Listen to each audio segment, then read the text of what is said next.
Uh, Thank you, Ben, and thank you, Matt. It's really good to be here, and I'm overwhelmed by the number of people who actually made it. We're all a bit worried about how many people are going to survive the dreaded tube strike. I'll be given a sort of a minute just to talk about this other initiative which Ben alluded to. It's called the Global Association of Corporate Sustainability Officers, which went live today. At the moment, it's only got 10 members, but the idea with it was those 10 of us who've been doing this job for 10, 20 years sort of recognised that our profession isn't really codified yet, and we find ourselves talking about what's the difference between CSR, what is sustainable development, what makes a good sustainable development officer, what training should we be doing on MBAs and people in university now, and what sort of recognition do we want? You know, I'm a freelancer, and my accounts have to be checked by somebody who's chartered. Should we be chartered? I'm not saying we should be, but we have a strong ambition that it should be something like that.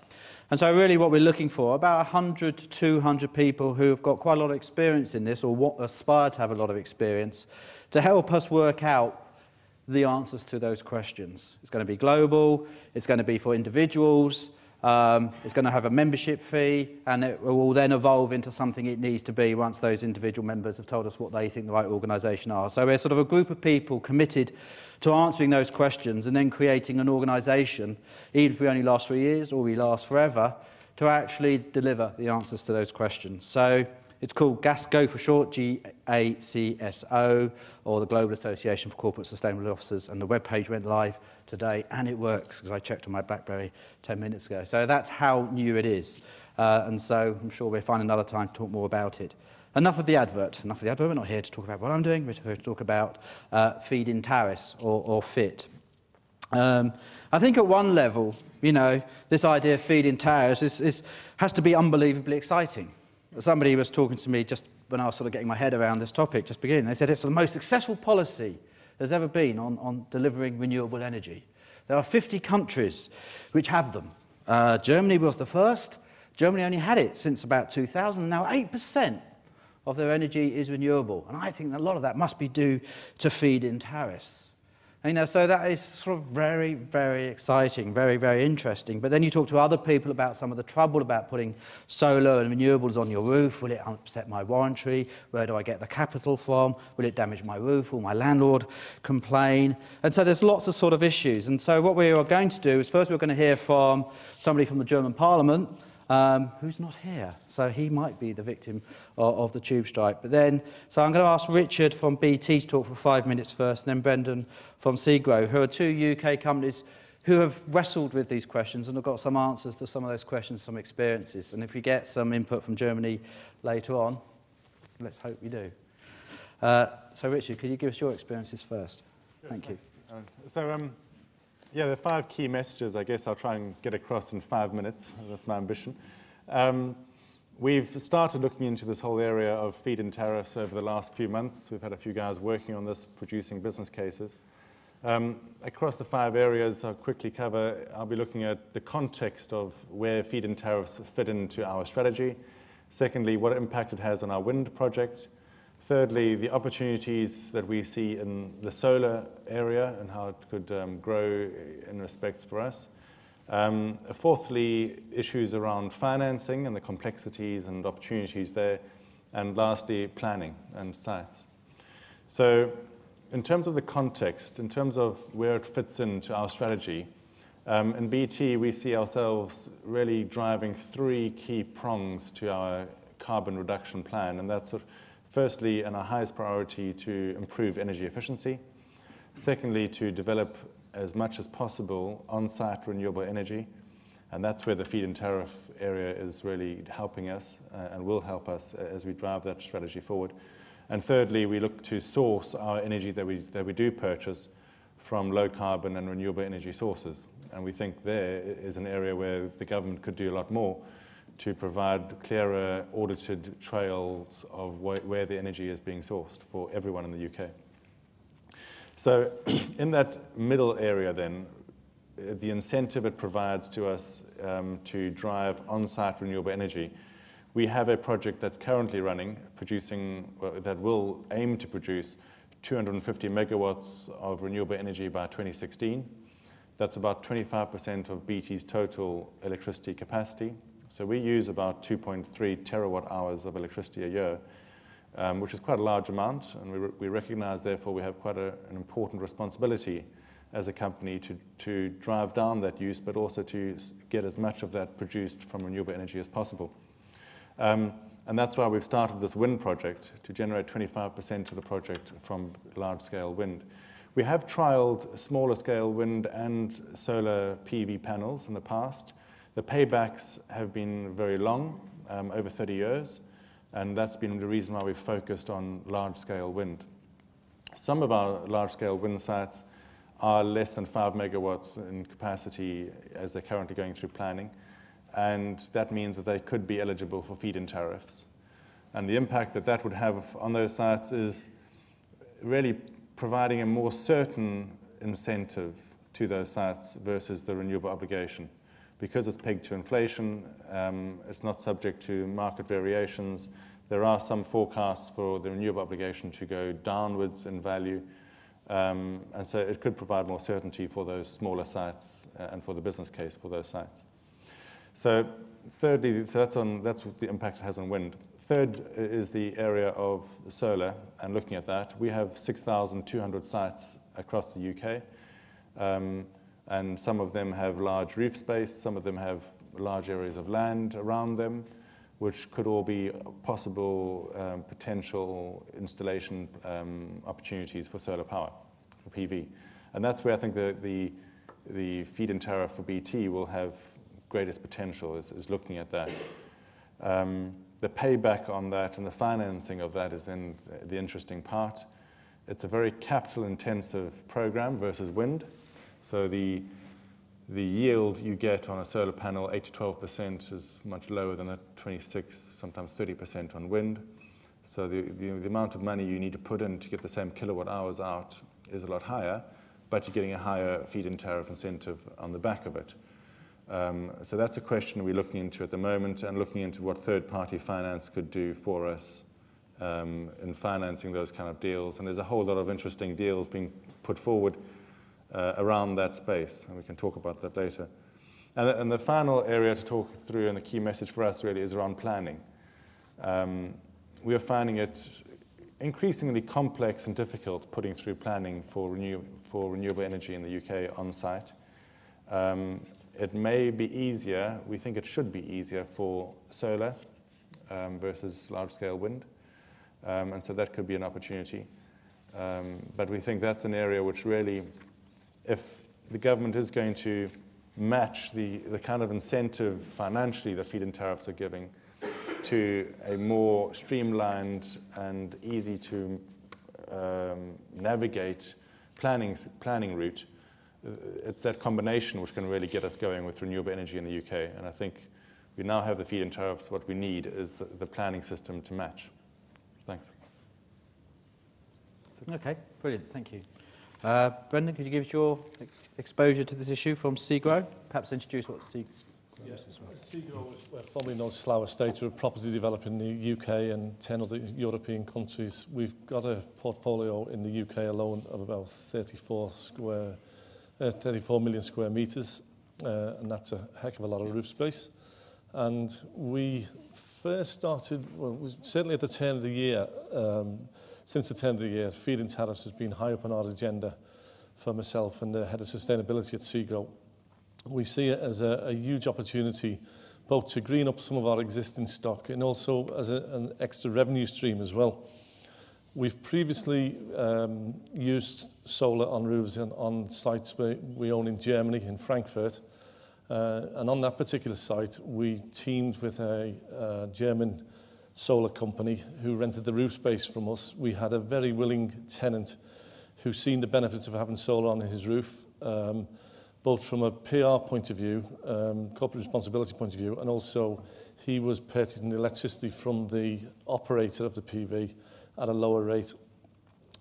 The building in Frankfurt was located beneath one of the major autobahns run through Frankfurt. And straight away, one of the comments that came up loud and clear was he's seen that as a real good advertisement, that the company, who are called Neckermann, were a green company and had good credentials, and they were really keen right from the outset, and it made it an easy process to go through in Germany. So when the feed-in tariff came in the UK, we obviously thought our initial thought was that we could use this model in the UK after the success in Frankfurt.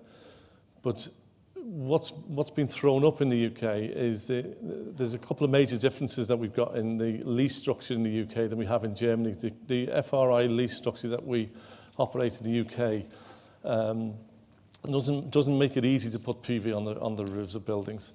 We've got to look at if we've already got a tenant in place on a building, which is one of the areas we're looking at is tenanted buildings. If we've got a tenant in place on that building, the question is who owns the roof space? If someone with a 25-year lease, who owns that roof space? So therefore, we've got to look at the possibility of amending current lease agreements we've got in place. What we decided to do is to sort of get ourselves off the ground, as it were, if you pardon the pun, with the solar on the roofs, is to look at our vacant portfolio and possibility on new build as well. With the vacant portfolio, we can look at structuring new leases with clauses in that will take care of the warranty issues of the roofs. Again, another big difference to the UK as opposed to Germany. In Germany, a lot of the roofs on the buildings over there have got warranties of 3, maybe 5 years at most, where in the UK, we can have warranties of up to 25 years on our roof. So part of the process I've gone through is speaking to our roof suppliers who've put a lot of our roofs on in the past and speaking to them and how the warranty issues will be taken care of. I've also had discussions with a number of different possible PV partners, and they range from companies who have been in the PV game for a long time in, say, Germany, Spain or Italy, or one or two of the English companies who've been in the solar industry. And a lot of the interest where they've been approaching us at Seago has come from investors who are keen to go down the rental route. And again, we've got to look closely at these. Are they in there for the short term? Are they in there for the long haul? We've got to be very careful on who we partner with. We've identified a number of partners to go forward with now. We've also looked at a number of our properties. Again, looking at, there's a number of issues that come up. If we're looking at existing properties, we've got to look at the roof structure. Is it suitable to take PV without the addition of extra strengthening in the roof, which will clearly add to the cost? Have we got agreements in place which we could bring the tenant on board and have the tenant buy into the whole option of having the PV on the roof? Again, we've got to, with the addition of PV, we look at a number of advantages.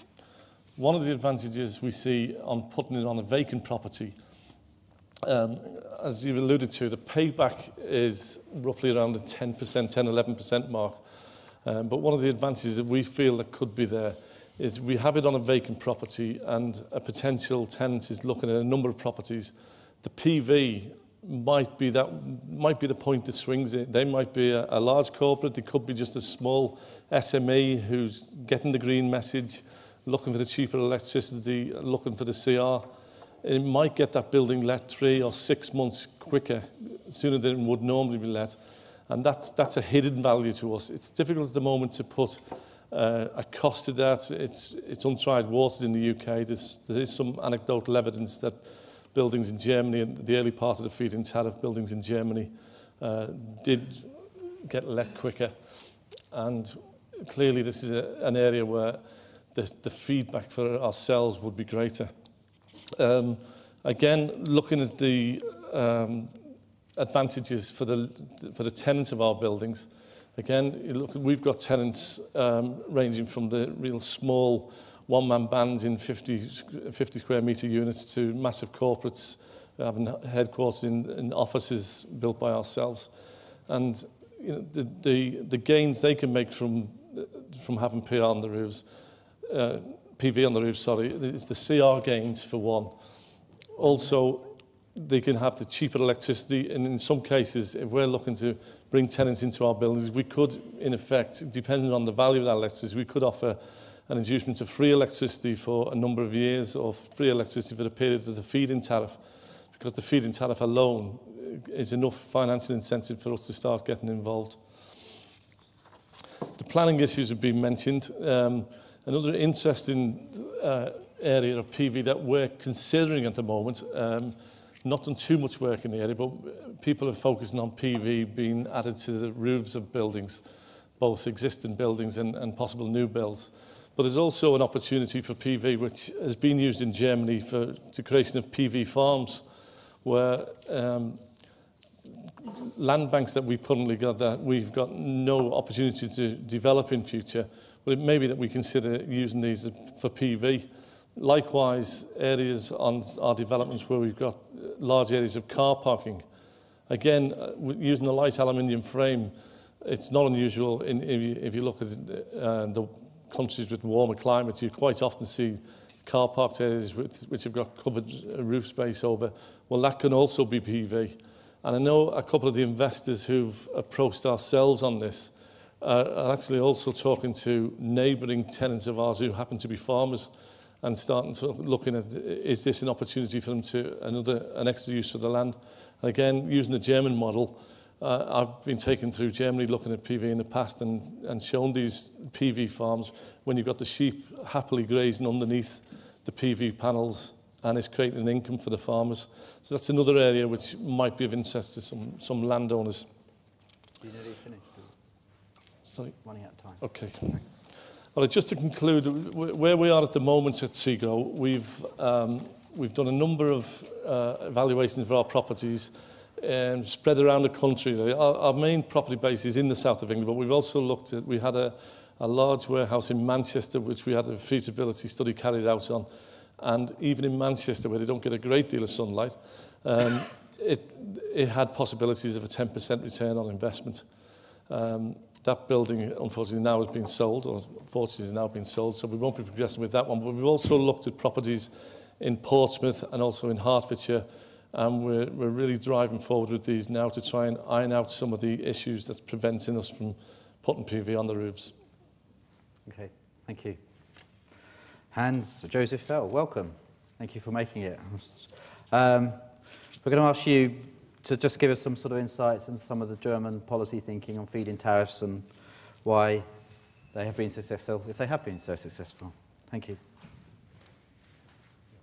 Dear Chairman, thank you very much for invitation and thank you very much for your interest. Please allow me to say I'm a little bit too late because I did not find a taxi. It is so easy to find a taxi in London, but I had no pounds and no one would like to transfer me. Sorry. And please allow me to speak not a correct English. I'm not a native speaker, and you should remember I had to learn English, and my English teacher in my youth told me every time, you never will learn English. So I hope you can understand me. Thank you. Feed-in tariff is a very important method, a political framework to promote renewable energies.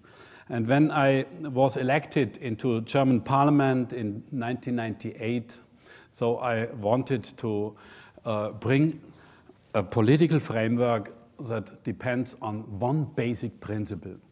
We need climate protection investment in technology for climate protection, but our economy has only frameworks that investment into climate polluting brings profit and rentability. That's crazy when we want to make climate protection. So I had in my mind we must bring frameworks that the financing brings profit financing when you go to climate protection technologies. And this is a task for policy to make it. And the feed-in tariff law in Germany is the best example for this. And you could see we had within 10 years a huge amount of private investment, not public investment, private investment, because of the fact that the law forces the grid operators that everyone who wants to pay and invest in natural electricity, in eco-electricity, he gets a privileged grid access. He must be allowed to go to grid and to sell the electricity. And that's not enough, this privileged grid access. We need also a tariff that is high enough that the investment can get a return of investment. This must be differentiated through the technologies, because some technologies are not so high developed and more expensive than other technologies in renewable energies. Wind power was in 2000 more developed and it needed less tariff. But photovoltaics was not so highly developed and we need more tariff for biogas too, and geothermal and others too. And the third principle was the tariff must be paid for a secure period over 20 years to secure the investment. These three principles we could create in a framework, political framework, in the feed-in tariff law in Germany in 2000. The German parliament decided it with the majority of the Social Democratic and the Green parties against the votes of the Liberals and of the Conservative parties. And they fought it 6 years against this law very hard in the parliament to cancel it. But when we now had a change in the government, you know, now we have a liberal and conservative government, now they support it. Why? Because they see not only the investment into climate protection, but also the economic development. We got in 10 years 300,000 new jobs, 10 times fold than 10 years before. In only 10 years, it increased from 30,000 to 300,000 jobs in this new economy. And we could see a lot of benefits for the whole economy. Often, and in Germany already, is a discussion, it is too expensive and it is a burden for the economy. No, it is not too expensive. We have only a little price higher for the electricity consumers of about 6% of the electricity bill. What is 6%? It is €3 or 2 pounds per month on the electricity bill. It is 1 beer per month. It is not really a high price. So this is a more cost. In the sum, the more costs are about €5 billion per year. It seems a lot, but we could already avoid in the economy of Germany, avoiding to sell fuel on fossil and nuclear fuel in an amount of €7 billion. So we avoided more costs than the more cost was. So it is no burden for the economy. And when we look to the future, let me stop here with a new scientific report coming from Stanford University in California, from the researchers Jacobson and DeLucci. They made a plan for the whole world to completely switch the energy system, the whole energy system, not only the electricity system, to completely to 100% renewables. And this plan opens the eyes that it is possible in only 2 decades, till 2030, for the whole world. They also studied how much cost would this be, about $100 trillion in 20 years. So most people think $100 trillion, oh no, it is too heavy a burden, we have not the money. Yes, we have the money in private sector. When you look only to the fuel bill of the world to buy oil, gas, coal, and uranium, the whole fuel bill in this period of 20 years for the whole world would be double so high, $200 trillion. But renewables need no fuel cost. They are fuel cost free. So when we change to a 100% renewable energy system, we have a very big profit for all of the economy of the world. And we do not avoid not only the fuel bill, but we avoid also the damages for climate change, the damages for polluting the Gulf of Mexico and other marine areas with oil. We have no damages with nuclear waste and no proliferation. We have only benefits when we go completely, very fast to 100% renewables.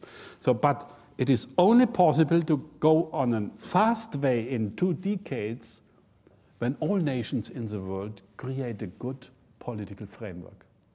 This is first and feed-in tariff law.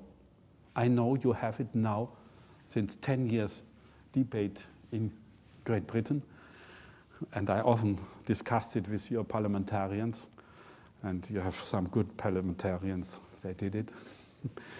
But we need more. We have to cancel the subsidization for conventional energies. They are highly subsidized, and only because of the high subsidization for oil, natural gas, coal, and uranium, therefore they are cheap for the consumers. But we pay a lot of tax money to get them cheap for the consumers. So when we cancel also the subsidization in politics, we can go very fast together with feed-in tariff, together with tax exemption for renewables and other frameworks, with a scientific offensive, with an education offensive, and also with regulations that you get more allowance for approvals. We have a lot of approval obstacles all over the world against renewable energies, more than against nuclear powers and others. So when we create this framework, then you can invest a lot. So help us together to influence the mind of the politicians, then we can get a framework, and then the money will run by himself to renewable energies. Thank you. Thank you.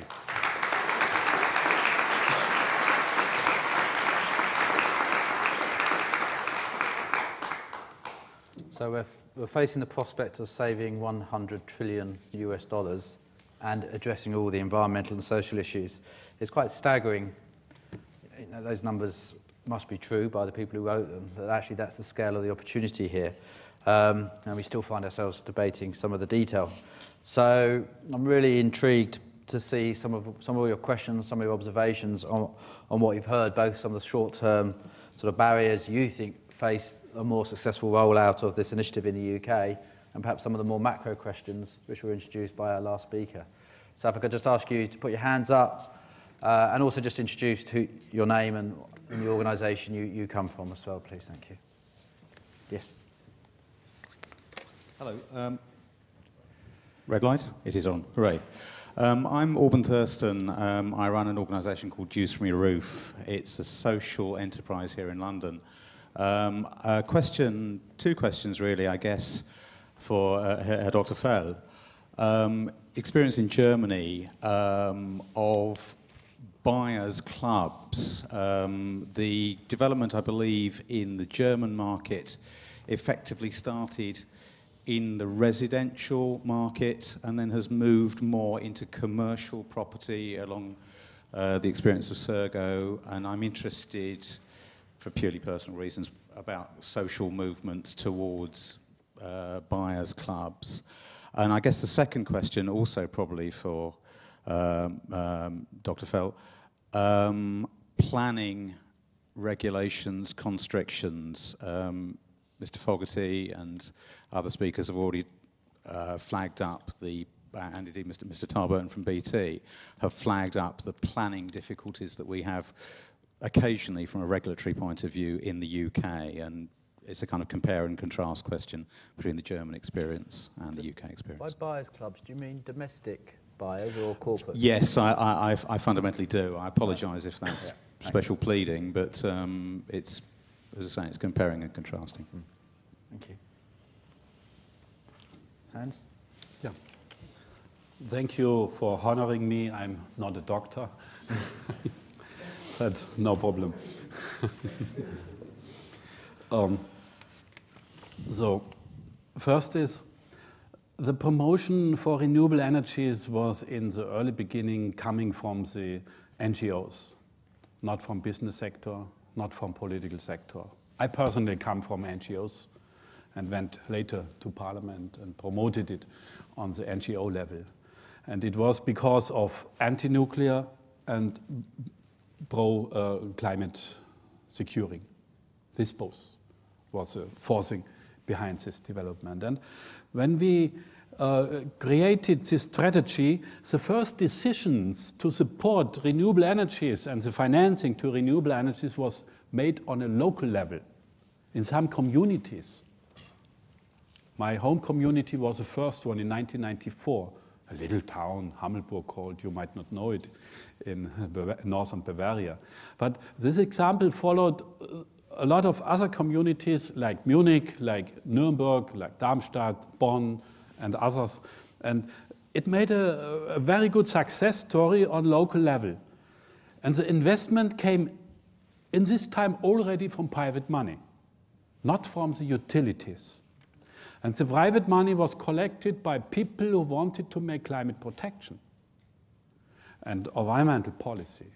So it was, there were groups who collected together. 500 people collected their own money to give it to one windmill, to one photovoltaic station. And so it was a very, very huge amount of private investment on low level. Later, when the law was implemented in Parliament, this went on a greater level. Most money come anymore from private people. Only about 7% was invested by the big utilities. They produce nowadays any more nuclear power, coal power, and any more, but nearly no renewables. The success story in Germany is against of the not investing of utilities. It is a success story for new investors. But in this 10 years, the new investment created a lot of new players. Not Siemens, the biggest constructor of energy technology, was a forcing drive behind renewable energy technology. No, new companies like Enercon, like SolarWorld, companies, they were 15 years ago companies with 1 or 2 men. Now they have thousands of employments. So this success story is going anymore with small and medium companies, with private money, and not with the utilities. Utilities fight anymore against renewables. You know, we struggle at the moment in Germany, longering the period of the nuclear station, and this is struggling for the old companies against renewables at the moment. Plenary regulations are very important. Already in the 90s, the German parliament made a law that all investment into wind power, into biogas stations, photovoltaic not, but in geothermal or hydropower outside of planned regions are allowed. That's very important. It is a privileged allowedness in the not planned area outside of the villages and outside of the states. You can refuse it by the planning commissions on local level only when there are obstacles because of nature things. We should not bring a wind power into a birding protecting area. This makes no sense. We do not need these places for a wind power area. But we need a wind power outside of the villages. So you need a privileged planning approval outside of this. You do not have it in Great Britain, I know, but you would need it when you would like to make more onshore wind power and others. Yeah, I'm just interested that in your talk you talked about how these feed-in tariffs have encouraged the development of jobs in Germany in the supply chain for these particular products. I'm interested from both you and Richard and Brendan, are you seeing, what's the quality of the UK supply base on the actual hardware for renewables? And do you see that the feed-in tariffs is going to help that process? Yes, the feed-in tariff was the driving force behind the investment, because it brings a return of investment and a secure investment. This is what the financer needs. Private money is very, very shy. It goes only to investing where the investment is, in any case, a bit secure. When it is unsecure, the profit must be much higher. When it is secure, the profit can be lower. So, and we made a secure investment and return of investment that is easy, but we set the tariff only on a level of about 5% of profitable, 5 or 7% about. Not 20% what the utilities in nuclear power and coal power are used to have a return of investment. I was thinking, Richard, Brendan, have you both got observations on the quality of the UK supply base? Yeah, it's been interesting to see the responses we're getting from companies looking at supplying us with installations of solar in particular, are mostly looking at installers from Europe, the continent, rather than from the UK, because that's where all the business has taken place. That's where the large-scale experienced teams are. And I think it's almost the horse has bolted and we're now playing catch-up. Yeah. And it's almost a bit late for the UK industry to try and create that scale when that scale exists just over the channel and can come into the UK and provide it at scale for us. So that's just the current situation. I think over the next 18 months to 2 years, we should see some growth in industry in the UK getting going. But as things currently stand, large-scale projects are mostly being driven by companies in and around Europe. Brendan, do you have similar observations? I found the same, really. In the discussions I've had with the PV operators, their initial thoughts are they'll be bringing installation crews in from Spain and Germany. But they are saying they're going to be bringing people in from Spain and Germany to teach up UK workers. So, you know, there could be an industry springing up for the installation of PV. I certainly don't see an industry springing up in the UK in the immediate future for the manufacturing of PV. I think, like most of the other manufacturers this country once had, that will probably be done in India and China. But certainly from an installation point of view, if this takes off anywhere near the scale it took off in Germany, there's going to be quite a few installation operatives required to take this forward. There's so much talk about green jobs, isn't there? Has anybody else got some observations from, you know, like the UK perspective? Any reflections on what Brendan and Richard have said? Any people want to explain to the gentleman about halfway down? If you tell us, Marwan, just where you're from and your name. Yeah, Jonathan Selwyn from Lark Energy. What we're finding is that a lot of the European PV project developers are quite keen to link up with UK supply chain.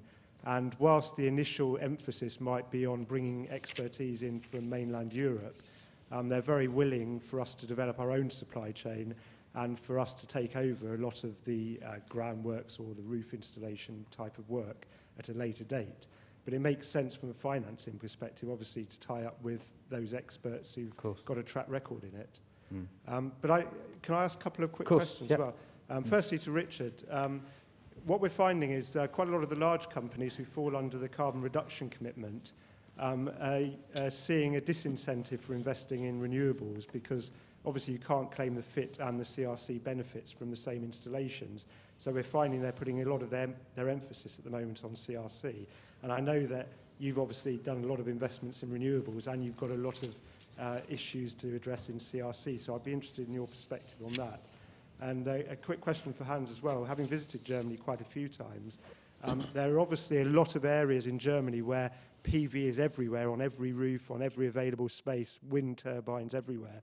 But there's other areas where there's very little. And I'd be interested to hear, given that you're so advanced in terms of renewables in the country, what are the remaining barriers in your country which are preventing renewables in those areas? Should I go first? Yes, please. So, yeah, in terms of the CRC and how this feed-in tariff scheme will work, in incentivizing companies to take action. I think that is a valid point. I think there is a lot of work and emphasis in the UK industry at the moment around the CRC.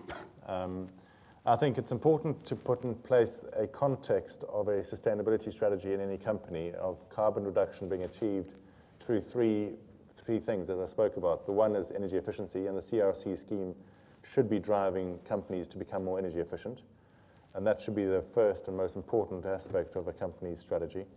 The second, and it needs its own investment plan and incentive plan, is around renewable energy on-site or self-generation of renewable energy by companies. And that's where we need to see the feed-in tariffs coming through and companies adopting them. And the third area, which is really not being addressed as it should be, is the area of sourcing energy from low carbon and renewable sources and being able to properly account for that in all companies' accounting. So I think if government policy and strategy moved towards that more holistic approach of judging companies based on those three areas, is a company becoming as energy efficient as it can? Is it looking as far as it can to generate its own power from renewable sources? And for the power it's purchasing, is it purchasing it from low carbon and renewable sources? And it needs to be looking at those three holistic areas. So we think the CRC is fine as a incentive focused on energy efficiency. We just think that the other areas need equal measures, or maybe not completely equal, because I think it's in that rank order. They need measures which will drive the performance and measurement of companies and individuals to address those other two areas. Brendan, have you got any observations on that? Let's do Brendan first and then yourself. Yeah, and on the CRC, you're right what you say, it's double accounting, so you don't get the benefits of CRC. But I think CRC is its own driver in energy efficiency. We've had a number of our tenants who have been caught by CRC. They're actually starting to make us accountable now for the buildings that they occupy, which is no bad thing, you know. So the CRC will manage that process itself. I think the PV or the feed-in tariff, whether it be PV or wind, the extra revenue that could provide, the CRC credentials that it provides, is its own driver as well. So I think the two can be kept separate and the two of them can work in conjunction with each other. Okay. Hans, you want to start? Yes, indeed. We have a lot of areas crowded with photovoltaics, other areas, nearly no photovoltaic is there. And in wind power, it is nearly the same. We have mostly wind power in the north, photovoltaics more in the south, biogas also more in the south and in the east, because of the great farmland areas in the east. It is, one point is meteorological and geographical aspects. In the northern of Germany is more wind than in southern parts. But that's not the only point. And in the southern part is more solar radiation than in the northern part. The most important issue is obstacles in politics on regional level. In Bavaria, we have the most photovoltaic systems. Bavaria alone has more photovoltaic installs than USA and Japan together. It is because there are a lot of NGOs on local level who made regional meetings, exhibitions and education for all the people how important renewable energies are, because about 100 NGOs are there, only on local level. And these NGOs developed because of the pro-nuclear politics from the Bavarian government.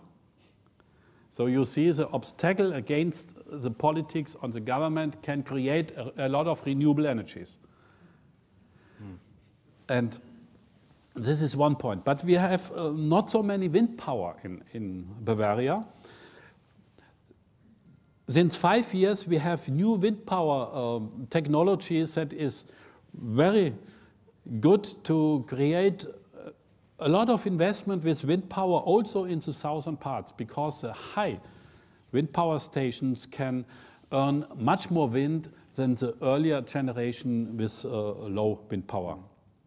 200 meters high are nowadays wind power stations, and there is more wind in 200 meters than in 50 meters level over the ground.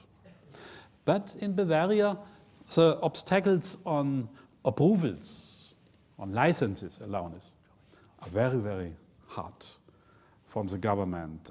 I personally must fight at the moment. And also in some areas we have opposing of the people in villages and others. They do not want to see a wind power station.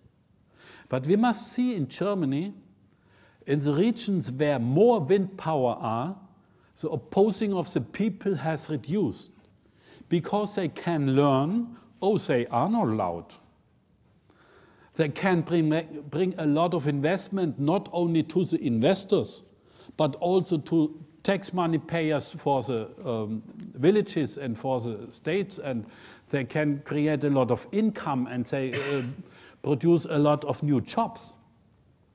And therefore, all over Germany, we have a lot of supporting of the people mind for renewable energies. 80% of old people want that we go on with wind power, of photovoltaics, biogas, and others. Okay. For nuclear power, only 5%. All right. We've got time for one more question. This gentleman with a red tie towards the front. Thanks. Neil Gowdy from the UK Environment Agency, or England and Wales, should I say. Just a follow-on question from that. We've talked about kind of traditional renewables. There's been less talk about biomass and anaerobic digestion. And it's really a question for Richard and Brendan. Is this purely a problem with economy of scales, or is it a PR problem for you guys in terms of local impact? So is the question about whether or not using biomass or other forms of renewable energy, are those problems for us in terms of PR? Yeah, I mean, you're focusing a lot of your attention on PV. I admit that BT are probably not going to be having a lot of source of biomass material. But I mean, I'm just wondering if you looked at biomass and AD as potential projects. We have looked at it, and we continue to look at it. I guess that the main reasons why we see wind and PV as being more appropriate and suitable to us are that we have a large need for electricity to run all the phone lines and all the data and all the broadband lines. That's where most of our energy is being used. We don't need a lot of heat. So typically with biomass, you're looking at combined heat and power type operations. You can do trigeneration, but it's quite capital intensive. We do have the opportunity with backup diesel generators on most of our sites. We've got some 6,000 diesel generators to look at how we could convert those to run on biofuel, biodiesel. One of the issues there is that biofuel degrades over time. So there's a bit of an issue around that, and also it's in local areas where at this stage it's only used as a backup, so it's not creating any local pollution impacts, whereas if we were to run them more regularly in local areas, there probably would be issues with regards to noise and pollution. So it's a more complex area, and it's just has proven for us to generate the electricity needs that we have, that the form of wind and solar are the more direct payback projects which we can invest in. Yeah, I would say economy of scale comes into it certainly, but planning is also an important issue. Again, my talk focused on PV really. We've also looked at wind and still are looking at wind, but from a planning point of view, we were doing a development a few years back in Portsmouth when we were very keen to put wind turbine on that particular development, and there was 23 consultees that we'd have to go to, and the whole thing would have taken at least 4 to 5 years. The development may longer have been ours by that time, really. I see the photovoltaic issue in planning. I think the planners will be a lot more liberal, given the fact that the governments have got such strict targets that they're looking for renewables to be brought in. So I think the planners will be a little bit more liberal on PV. maybe not on the more outside the box issues that I discussed in my brief presentation regarding the PV farms and the car parking canopies. But certainly for putting PV on the roof, I see the planning issues will be a lot less time intensive, cost intensive, and we may even be able to do it at the same time as the development.